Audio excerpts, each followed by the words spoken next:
ಅಶ್ವಿನಿ ಗೌಡ ಮತ್ತೆ ಜಾಹ್ನವಿ ಅವರ ಗೆಜ್ಜೆ ವಿಚಾರವಾಗಿ ಒಂದಷ್ಟು ಕಿಚ್ಚ ಸುದೀಪ್ ಅವರು ಬುದ್ಧಿವಾದ ಹೇಳ್ತಾರೆ. ಜೊತೆಗೆ ಅಂದ್ರೆ ಹೀಗೆಲ್ಲ ಆಗುತ್ತಿದೆ ಅಂತ ಹೇಳ್ತಾರೆ. ಅದಾದ ನಂತರನೂ ಕೂಡ ಅವ್ರು ಅಷ್ಟೊಂದು ಏನು ಬದಲಾಗಿದ್ದೇನು ವೀಕ್ಷಕರಿಗೆ ಕಾಣಿಸ್ಲಿಲ್ಲ.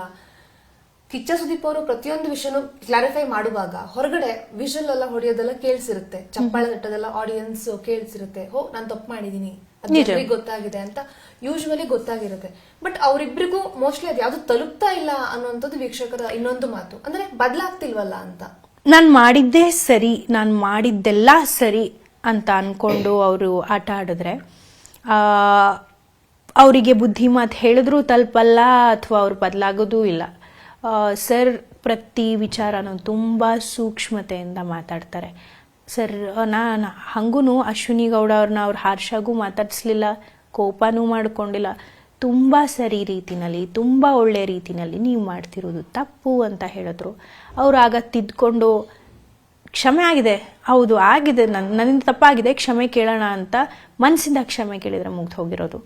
ಆದರೆ ಅವ್ರು ಇರೋದೇ ಹಾಗೆ ಅಂದಮೇಲೆ ಆ್ಯಕ್ಟಿವಿಸ್ಟ್ ಆಗಿದ್ರೇನು ಮತ್ತೊಂದು ಆಗಿದ್ರೇನು, ವ್ಯಕ್ತಿತ್ವ ಪೊಸಿಷನ್ ಎರಡು ತುಂಬ ಡಿಫ್ರೆಂಟ್ ಥಿಂಗ್ಸ್. ಪೊಸಿಷನ್ ಇದೆ ಅನ್ನೋ ಒಂದು ಕಾರಣಕ್ಕೆ ನೀವು ಮಾಡಿದ್ದೆಲ್ಲ ಸರಿ ಆಗಲ್ಲ ಅಲ್ವಾ? ಸರಿನೇ, ತಪ್ಪು ತಪ್ಪೆ.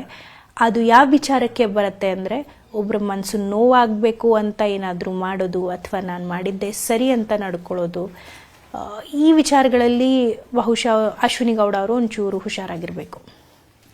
ರಕ್ಷಿತಾ ಶೆಟ್ಟಿ ಅವರು ಜಾಹ್ನವಿ ಮತ್ತೆ ಅಶ್ವಿನಿ ಗೌಡ ಅವರ ವಿರುದ್ಧ ಜಗಳ ನಡೆದಾಗ ಅವರು ಆಡಿದಂತಹ ಮಾತುಗಳು, ಜೊತೆಗೆ ಒಂದು ಟಾಸ್ಕ್ ಅನ್ನ ವಿಮರ್ಶೆ ಮಾಡುವಂತದ್ದು, ಇನ್ನುಳಿದಂತೆ ಮಾತನಾಡುವಂಥದ್ದು, ಆಮೇಲೆ ಸಾರಿ ಕೇಳದ್ಮೇಲೆ ಆಯ್ತು ನಾನು ಟ್ರಿಗರ್ ಆಗೋ ತರ ಮಾತಾಡ್ಬಿಟ್ಟೆ, ನಾನು ಸಿಟ್ಟಲ್ಲಿ ಮಾತಾಡ್ಬಿಟ್ಟೆ, ನನಗೂ ಗೊತ್ತಾಗ್ಲಿಲ್ಲ, ನೀವು ಹಂಗ ಆತರ ರಿಯಾಕ್ಟ್ ಮಾಡಿರ್ಬೋದು ಅಂತ ಆ ಹುಡುಗಿ ಈ ವಯಸ್ಸಿನಲ್ಲಿ ಹೇಳಿರುವಂತಹ ಮಾತು ಪರ್ಸನಲಿ ನನಗೆ ತುಂಬಾ ಪ್ರೌಢಿಮೆ ಇರುವಂತದ್ದು ಅಂತ ಅನಿಸ್ತು. ತುಂಬಾ ಮೆಚೂರ್ಡ್ ಮಾತು ಅಂತ ನನಗನಿಸ್ತು.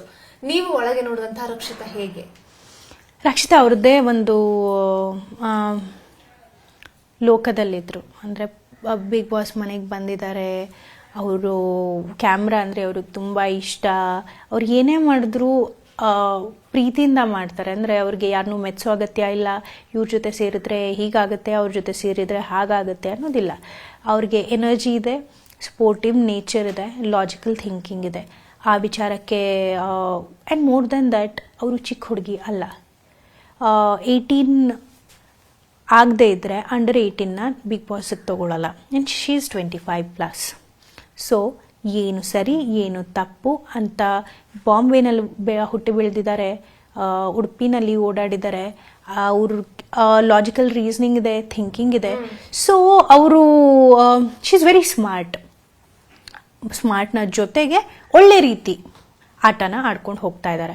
ಯಾವಾಗ ಕಂಟೆಂಟ್ ಕೊಡಬೇಕೋ ಹಾಯ್ ಗಾಯ್ಸ್ ಅಂತ ಶುರು ಮಾಡ್ತಾರೆ, ಕಂಟೆಂಟ್ ಕೊಡ್ತಾರೆ. ಆ್ಯಂಡ್ ಭಾಷೆ ವಿಚಾರಕ್ಕೆ ಬಂದಾಗ ನಮ್ಮ ಕನ್ನಡದ ಜನ ಭಾಷೆ ತಪ್ಪಿಲ್ಲ ಅಂದ್ರೂ ಪ್ರಯತ್ನ ಪಡ್ತಿದಾರಲ್ಲ ಅನ್ನೋ ಒಂದು ಖುಷಿನಲ್ಲಿ ಅವರು ಕೂಡ ಮೋಟಿವೇಟ್ ಮಾಡ್ತಿದ್ದಾರೆ. ಈಗ ಯಾರ್ಯಾರೋ ಬಂದು ಭಯ ಅಂದಾಗ ನಾವು ಕೂಡ ಬೋಲೋಜಿ ಅಂದಾಗ ಕನ್ನಡ ಕಲಿತಿದ್ದೀನಿ, ನಾನು ಮಾತಾಡೋದಕ್ಕೆ ಪ್ರಯತ್ನ ಪಡ್ತಿದ್ದೀನಿ, ನನ್ನ ಭಾಷೆ ಆಗದೆ ಇದ್ರು ಅಂತ ಅಂದಾಗ ಪ್ರೀತಿ ಕೊಡದೇ ಇರ್ತಾರೆ. ಓಕೆ, ಒಂದು ಸ್ವಲ್ಪ ಇರಿಟೇಷನ್ ಆಗುತ್ತೆ, ಬಟ್ ಅವ್ರ ಪ್ರಯತ್ನಕ್ಕಾದರೂ ಅಪ್ರಿಷಿಯೇಟ್ ಮಾಡಲೇಬೇಕಲ್ವಾ? So yes, she is doing well. And ಅವತ್ತು ಆ ಕ್ಷಣದಲ್ಲಿ ತುಂಬ ಜನ ಕೇಳಿದ್ರು ಯಾಕೆ ಸ್ಟ್ಯಾಂಡ್ ತೊಗೊಂಡಿಲ್ಲ, ನೀವು ಮಾತಾಡ್ಬೋದಾಗಿತ್ತಲ್ಲ ಅಂತ. ರಕ್ಷಿತಾ ಆ್ಯಸ್ ಎನ್ ಇಂಡಿವಿಜುವಲ್ ತುಂಬ ಸ್ಟ್ರಾಂಗ್ ಲೇಡಿ. ಇಲ್ಲಿ ನಾನು ಮತ್ತೊಂದು ಅಶ್ವಿನಿ ಗೌಡ ಆಗೋದಕ್ಕೆ ಇಷ್ಟಪಟ್ಟಿಲ್ಲ. ಯಾಕಂದರೆ ಅವರು ಅವತ್ತು ಮಾತಾಡಿದ್ದು ಬೇರೆಯೇ ರಕ್ಷಿತಾ. ಅಷ್ಟು ನೋವಾಗಿದ್ದಕ್ಕೆ, ಅಷ್ಟು ಕೋಪ ಬಂದಿದ್ದಕ್ಕೆ ಇವರೇನೇ ಮಾತಾಡಿದ್ರು ನಾನು ಕೂತ್ಕೊಂಡು ನೋಡ್ತಾನೆ ಇದ್ದೀನಿ. ಅಂದರೆ ಒಂದು ಡಿಫ್ರೆಂಟ್ ರಕ್ಷಿತಾನ ಕಂಡೆ ನಾನು. ಅವ್ರಿಗೋಸ್ಕರ ಅವ್ರು ಸ್ಟ್ಯಾಂಡ್ ತೊಗೊಂಡ್ರು, ಅವ್ರಿಗೋಸ್ಕರ ಅವ್ರು ಮಾತಾಡಿದ್ರು. ಸೊ ಸ್ಟಟರ್ ಆಗಿಲ್ಲ, ಆಗ ಪದಗಳು ಕಷ್ಟ ಆಗಿಲ್ಲ. ಸೊ ಪದಗಳ ಜೋಡಣೆ ಬಗ್ಗೆ ಯೋಚಿಸಿಲ್ಲ. ಅವ್ರ ಪಾಯಿಂಟ್ ಏನಿದೆ, ಅವ್ರಿಗೇನು ಸರಿ ಅನಿಸುತ್ತೆ, ಇವ್ರೇನು ಮಾಡ್ತಿದ್ದಾರೆ ಎಲ್ಲದನ್ನು ಹೇಳಿದ್ರು. ಅವ್ರಿಗೆಷ್ಟೇ ಹರ್ಟ್ ಆಗಿದ್ರು ಅಳ್ಳಿಲ್ಲ, ತೋರಿಸ್ಕೊಂಡಿಲ್ಲ. ಸೊ ಅಕಾರ್ಡಿಂಗ್ ಟು ಮೀ ಆ ಮನೇಲಿರುವಂತಹ ಹೆಣ್ಣು ಮಕ್ಕಳಿಗೆ ಅನಾವಶ್ಯಕವಾಗಿ ನಾನು ಬರ್ತೀನಿ, ನಾನು ನಿನ್ನ ಜೊತೆ ನಿಲ್ತೀನಿ ಅಂತ ಹೇಳೋದು ಬೇಡ. ಅಂದರೆ ಅಶ್ವಿನಿ ಗೌಡ ಅವ್ರು ಮಾಡ್ತಿದ್ರು ಗೊತ್ತಾ, ಫೆಮಿನಿಸ್ಟ್ ಅನ್ನೋ ಒಂದು ಮಾತಿಟ್ಕೊಂಡು ಅಲ್ಲಿರೋರೆಲ್ಲ ಸ್ಟ್ರಾಂಗ್, ಇನ್ಕ್ಲೂಡಿಂಗ್ ರಕ್ಷಿತಾ. ಅಲ್ಲಿರೋರಿಗೆಲ್ಲ ಮಲ್ಲಮ್ಮ ಇಂದ ಹಿಡಿದು ಪ್ರತಿಯೊಬ್ಬರು ಸ್ಟ್ರಾಂಗ್. ಇನ್ ಅ ಸೆನ್ಸ್ ಅನ್ನೋದು ಕೆಲವೊಂದು ವಿಚಾರಕ್ಕೆ ಅಪ್ಲೈ ಆಗುತ್ತೆ ಹೊರತು ಅವ್ರು ಬಂದಿರೋದು ಅವ್ರ ಬಗ್ಗೆ ರಿಸರ್ಚ್ ಮಾಡಿರ್ತಾರೆ, ಅವ್ರ ಮೆಂಟಲ್ ಕೇಪಬಿಲಿಟಿ ಹೇಗಿರುತ್ತೆ ಅಂತ ತಿಳ್ಕೊಂಡೇ ಅವರನ್ನು ಕಳಿಸಿರ್ತಾರೆ. ಸೊ ಹಾಗಾಗಿ ರಕ್ಷಿತಾ ಅವತ್ತು ನನ್ನ ಕೇಳಿದ್ರೆ ಸಿಂಗಲ್ ಆಗಿ ಫೈಟ್ ಮಾಡಿದ್ದು ತುಂಬ ಒಳ್ಳೆ ಕೆಲಸ. ಓಕೆ, ಅವ್ರು ಅವತ್ತು ಮಾಡಿದ್ರು, ನಾಳೆ ಇನ್ನೊಬ್ರು ಮಾಡ್ತಾರೆ.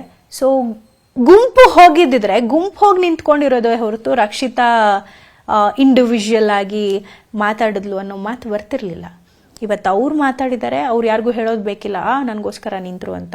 ಅವ್ರು ಹೋಗಿ ಗಿಲ್ಲಿಗೆ ಈ ಥರ ಆಗಿದೆ ಅಂತ ವಿಚಾರ ಮುಟ್ಸಿದ್ರು. ಗಿಲ್ಲಿ ಅವ್ರ ಕಡೆಯಿಂದ ಏನಾಗುತ್ತೋ ಅಷ್ಟು ಸಪೋರ್ಟ್ ಮಾಡಿದ್ರು. ನಮ್ಮ ಹತ್ರ ಬಹುಶಃ ರಕ್ಷಿತಾ ಏನೂ ಹೇಳ್ಕೊಂಡಿಲ್ಲ, ಹಾಗಾಗಿ ನಮಗೆ Rakshita side of the story ಗೊತ್ತಿರಲಿಲ್ಲ.